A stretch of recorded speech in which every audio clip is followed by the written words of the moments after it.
Dear students, welcome to Gnana Diksha Concept Based Digital Learning. I am Dr. K. Srilata, lecturer in Zoology from Telangana Social Welfare Residential Armed Forces Preparatory Degree College for Women, Bongir. Before going to the topic, I want to show a picture here. As you are seeing here in this picture, the person is trying to extract an adult Dracunculus worm from the ankle of a infected person. Interesting, right? Extracting a worm is not so simple as you are seeing in this picture, because the worm has twine around some important structures such as blood vessels and nerves, and when you are trying to pull it, it may damage the blood vessels or nerves. So you need to carefully extract the worm. Now I am sure that this would have increased your interest. Without further delay, we will go into the topic. Listen till the end to know everything about Dracunculus medinensis. Let us take a quick look at the learning objectives of today's topic. You will understand the medical importance of Dracunculus medinensis. You will be able to identify the female worm from its morphological characters.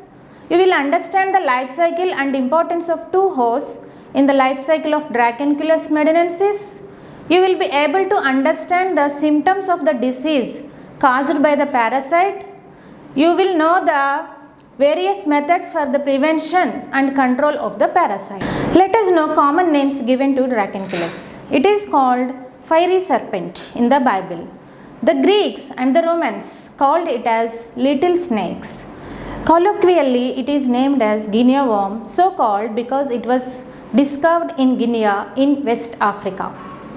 It is also called Medina worm because it is commonly found in Medina and hence the name. It is also called dragon worm and serpent worm, as you are seeing in the picture. Dracunculus have also been reported in the Egyptian mummies. The disease is caused due to Dracunculus is called dracunculiasis. There are basically two important species of Dracunculus, Dracunculus medinensis and Dracunculus insignis. Dracunculus medinensis is the parasite found in the subcutaneous tissues of man, dogs, cattle, horses and foxes. However, Dracunculus insignis infects wild carnivores such as dogs and cats. Dracunculus insignis so far has been reported from America. Now, coming to Dracunculus medinensis in detail. It is one of the largest nematodes and it is a somatic parasite. What is somatic parasite, guys? Somatic means somatic cell refers to the vegetal cell, that is any biological cell forming the body of an organism other than the germ cell or gamete. So, the Dracunculus is a somatic parasite. It is seen in any part of your body. It is known to be transitional between parasites of digestive tract and filarial parasites of tissues. The parasite lives in the subcutaneous tissues of humans and other vertebrates, especially just under the skin of legs, ankles, arms and neck, and can it migrate from one side to another. When we see the history of it, the Guinea worm, Dracunculus medinensis, has been known from very ancient times.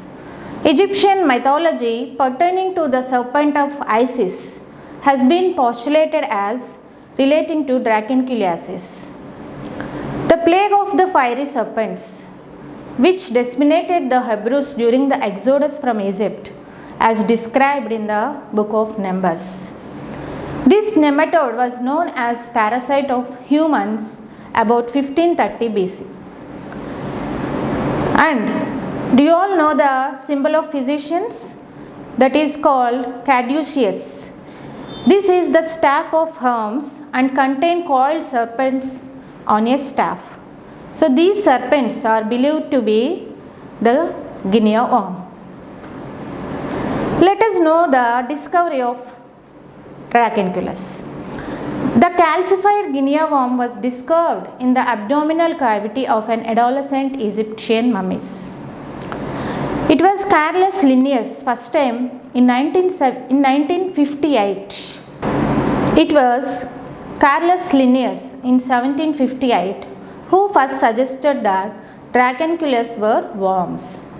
Russian naturalist Alexei Fedchenko in 1870 studied the two hosts, and he has given the complete life cycle picture, and it was found that the Dracunculus parasite was a digenetic nematode. Can you understand the term digenetic here? Digenetic means the parasite which completes its life cycle in two hosts. Now, the Indian bacteriologist Disnever Atmaran Tarkhan solidified Fedchenko's knowledge in 1913. The name Dracunculus was given by Galen. In Greek, Draco means dragon or serpent. The disease is caused by only female worms, not the male worms. Let us see the classification of Dracunculus. It belongs to the kingdom Animalia, phylum Nematoda, class Caesarentia or Phasmidia, Camelinida or Spirulida, superfamily Dracunculoidea, family Dracunculidae, and genus Dracunculus. Let us see cultural practices of Dracunculus medinensis.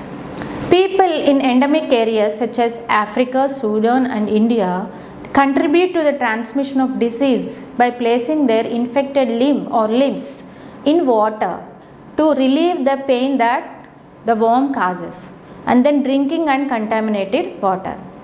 Let us see the geographical distribution of Dracunculus medinensis. There are approximately 10 million people per year are affected with this Dracunculus medinensis. It is widely distributed right from India, Pakistan, Burma, Saudi Arabia, Iraq, Iran, Soviet Union, Africa and West Indies.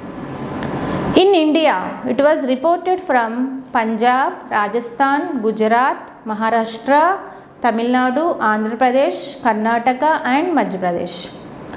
According to World Health Organization report, Dracunculus medinensis has been eradicated from several countries in Africa, Asia and Middle East. It is now found only in some of the African states. Last case in India was reported in the year 1996. Zero incidents for the next 3 years, hence India was declared free of Guinea worm. It has been found that the worm prefers drier locations. The areas of abundant rainfall are free from the worm. The Guinea worm eradication program has drastically reduced the Dracunculus cases. The day is not far off from Guinea worm disease will be globally eradicated. Let us talk about the host. As I told you, it is a digenetic parasite. That means how many hosts are there for this parasite? 2 hosts, right? One is the definitive host and another one is the intermediate host. The definitive host for the Dracunculus medinensis infection is humans, dogs, cats and other wild animals. The intermediate host which is involved in the transmission of infection of man is Cyclops. It is a small crustacean commonly called as water fleas. They are mostly benthic forms and some are planktonic. It is a copper which is present in the water bodies from which the man present in that region consumes water from. Humans are the only reservoir of infection. Many animals such as dogs, cats, foxes are found to be naturally infected with this Dracunculus. However, these animals do not constitute any reservoir of infection to humans. Dracunculus shows sexual dimorphism. What is sexual dimorphism? That means the male and female organisms are easily distinguishable. Body is cylindrical, smooth and milky white in color. Head bears a chitinous shield on which 6 papillae are present. The adult worms also possess 6 conspicuous labial papillae and 8 external papillae. What are papillae? Papillae are the sensory structures. The female is didelphic. Here one more term we got. Didelphic means consists of 2 uteri. The gravid female, which is having many number of embryos. Okay. Roughly about 3 million embryos may be found in the uterus of gravid female. And this womb is viviparous. Again one more term. What is viviparous? What is viviparity? The viviparous animals are those which produce or give birth to young ones without laying eggs. Okay, so these worms are viviparous and they discharges embryos in successive batches for about 3 weeks. By this time the uterus gets emptied. Now let us try to differentiate between male and female Dracunculus medinensis. Male is much smaller than females. It measures about 12 to 30 mm in length and 0.4 mm in width. Posterior end of male is conical.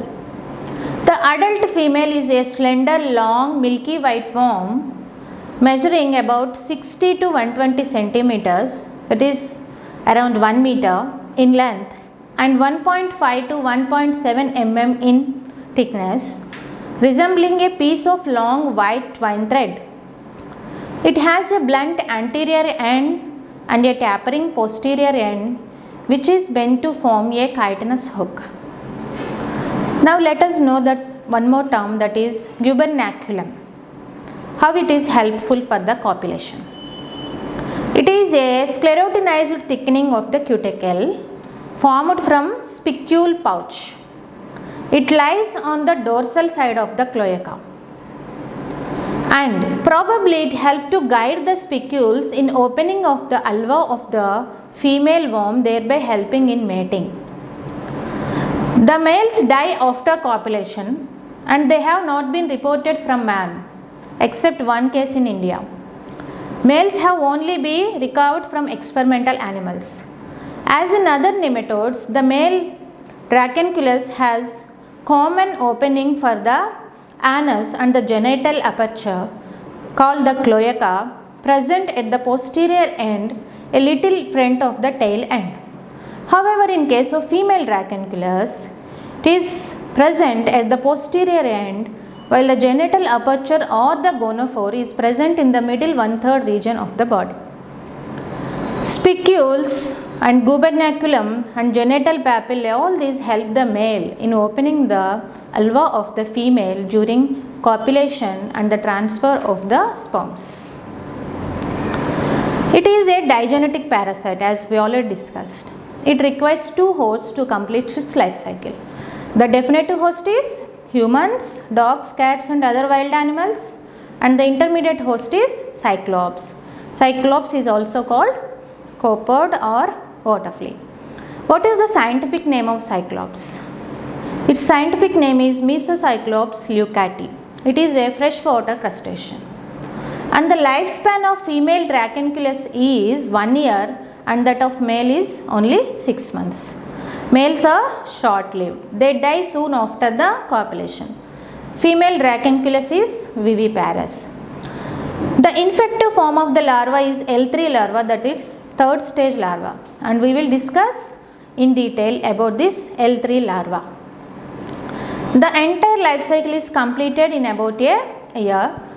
So as you are seeing in the picture, the first step in the top in this picture, as you can see here, the person get the infection by drinking water which is not filtered and which is contaminated with the copods or cyclops. Now the thing should make sense here. As I told you earlier, the infect form of the worm is L3 larva. This stage actually present in the cyclops will cause the infection to man. To make it clear, just listen to me carefully. The cyclops which contains the L3 larva of Dracunculus worm is consumed by humans will only cause the infection. That's why the L3 larva or filarial form of the worm is called the infective form of the worm, as you are seeing in this picture. In the second step, when the cyclops is ingested by humans, it will reach the stomach and actually die in the stomach under the influence of digestive juices and release the larva. They then migrate through the host's intestinal wall into the deeper connective tissues or retroperitoneal connective tissues, where they again molt twice to attain maturity. It will take around 3 to 4 months to convert it into adult worms. In the next step that you can see in the picture, the streaks. Can you observe the streaks in the lower limbs? Right? So these represent the migration of adult worms to the distal peripheral lower sides, such as ankle most commonly. The worm is guided towards their final destination. This is purely by physical factors because the sense organs, that is visual as well as auditory organs, are absent in Dracunculus. Fertilization takes place there. Males die after copulation and are observed by the host and disappear within 6 months of infection. Growth and development of female is slow and it takes 6 months to 1 year for the female to get matured, and it will select a proper site for the infection. Only the parts of the skin which are liable for the contact with the water, for that region only the female wait for the selection, for the discharge of embryos in the water. In the next step, the fertilized female worm migrates to the surface of the skin, causing a blister by a local inflammatory reaction.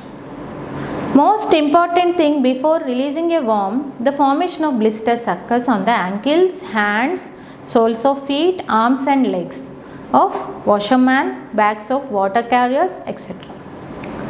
Eventually, the blister bursts and a small ulcer is formed.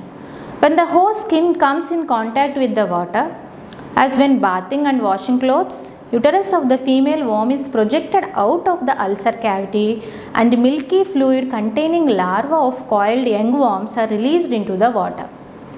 When they contact with the water, it will stimulate the worm to release these coiled embryos in the water.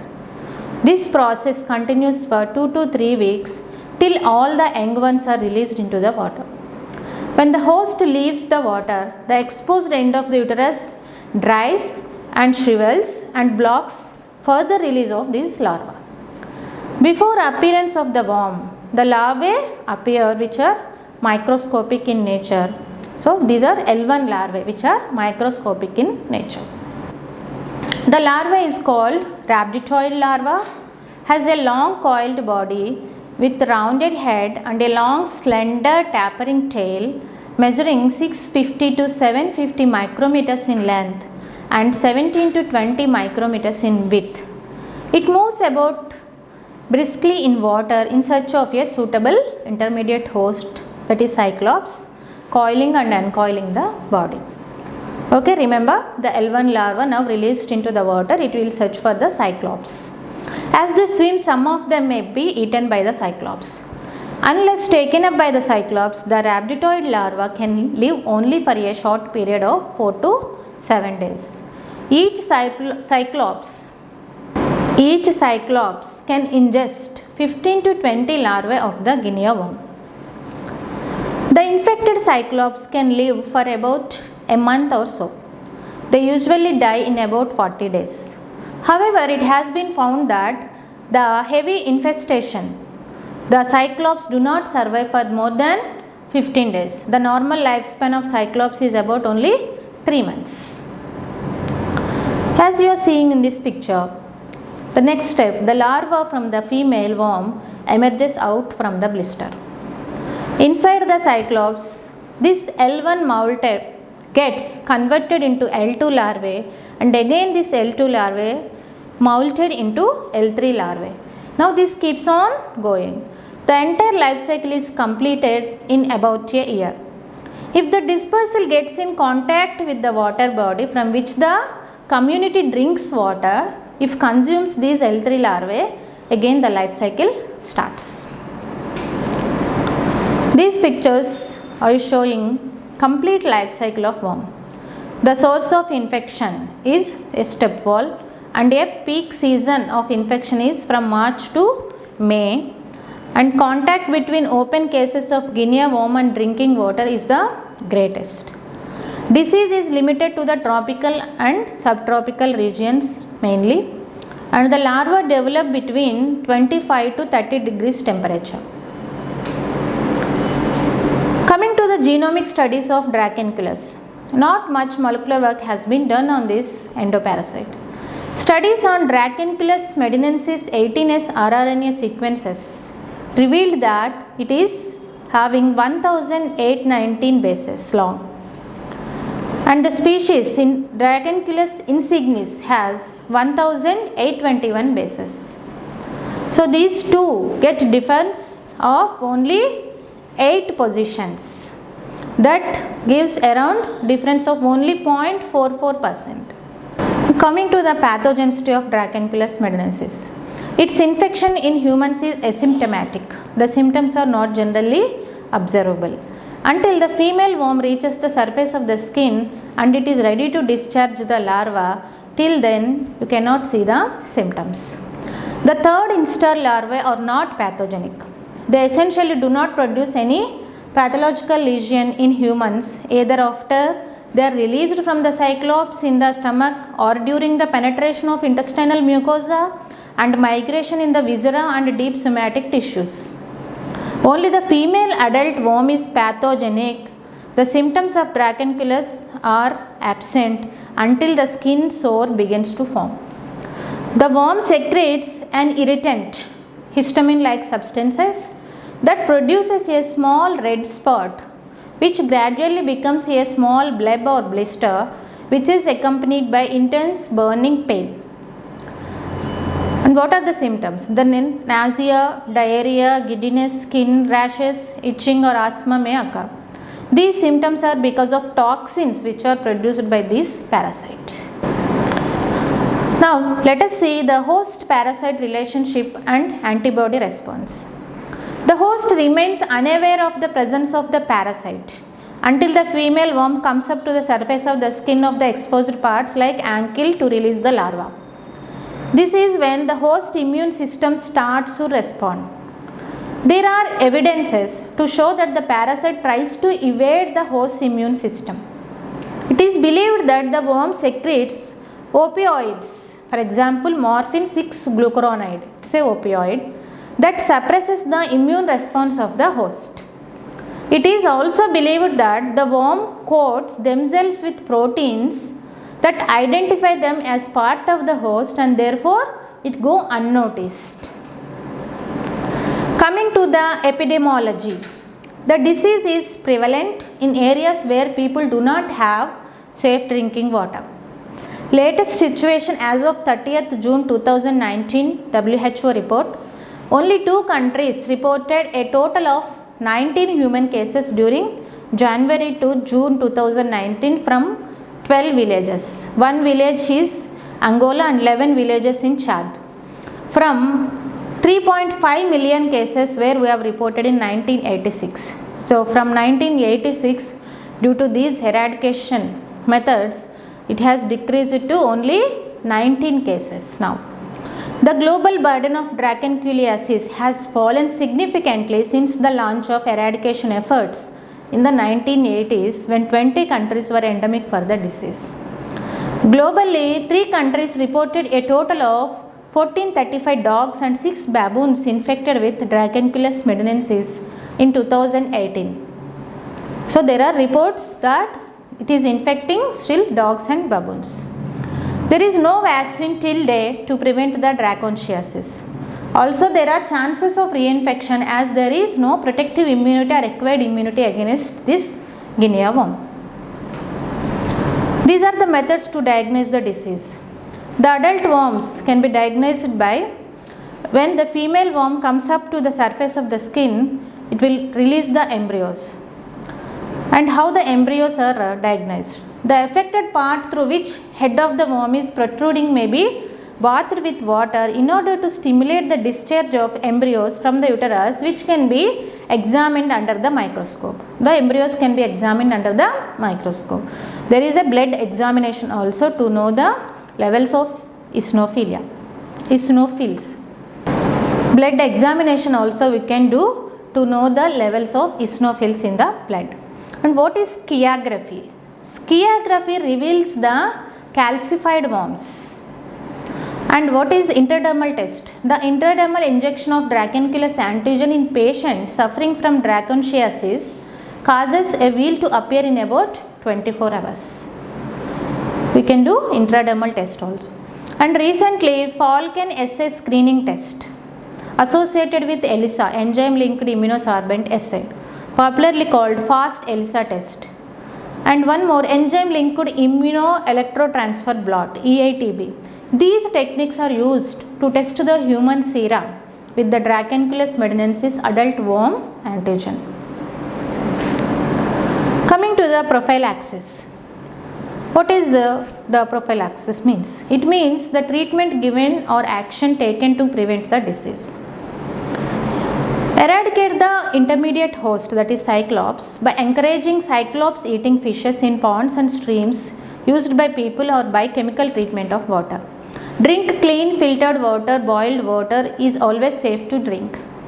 Keep away people with sores from containing wells, laundry and bathing water. The treatment given to this disease is the use of antihistaminics and steroids that help in the initial stages of allergic reactions. And drug therapy is also available, which is having no lethal effect on the worm but helps to reduce the swelling and also in removing the worm easily by surgical method. We can prevent the infection by avoiding drinking contaminated water with Cyclops seen as swimming specks on water and have drink safe water. Preventing the infected people entering into the water sources. Let us summarize the topic now. Dracunculus medinensis is a somatic nematode which requires two hosts to complete its life cycle. What are they? The definitive host, that is human, and an intermediate host, that is Cyclops. It is a viviparasite. The infective stage is the Cyclops. It contains the third instar larva.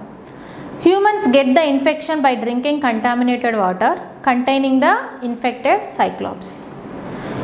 The larva migrates through the intestinal wall and reach the retroperitoneal connective tissue where they grow and attain the maturity. The female Dracunculus is the largest nematode and is found in the subcutaneous tissues in the legs, arms and back. It causes dracunculiasis. Clinical manifestations are because of the female emergence through the skin. Its body fluid is toxic and blisters appear as the female worm makes an attempt to pierce the skin in order to discharge the embryos. Secondary bacterial infection is quite common in person infected with this Dracunculus. Dracunculiasis is a waterborne disease. Safe drinking water, not allowing infected persons from entering water bodies like ponds, step wells, etc., and removal of Cyclops from the water bodies can help in the prevention of this disease. Now, it's an assessment time. Students, let me assess what you have learned till now. What is the common name for Dracunculus medinensis? Yes, it is a guinea worm. What is the vector for Dracunculus medinensis? Cyclops, yes. What is the infective form for humans? The L3 larvae of the Cyclops. How does guinea worm disease spread? It gets spread by drinking contaminated water or having copepods. What is the disease caused by Dracunculus medinensis? It is dracunculosis or dracunculiasis or dracunculiasis. Students, I want to do some activity based on the discussed topic. Understand the role of two hosts in the life cycle of Dracunculus medinensis and draw the life cycle of it. And the second one I want to do is list out the sensitive parts of the body that the worms migrate and emerge out. And the third one, go through the Global Eradication Campaign, World Health Organization. To conclude, use only water that has been boiled or filtered through tightly woven nylon cloth or treated with larvae-killing chemicals or obtained from a safe source to keep guinea worm larvae out. People with an open guinea worm wound should not enter the ponds or wells used for drinking water. The only treatment is to remove the worm over many weeks by winding it around a small stick and pulling it out a tiny bit at a time. Sometimes the worm can be pulled out completely within a few days, but the process usually takes weeks or months. To conclude, prevention is better than cure. All of you stay safe. Thank you.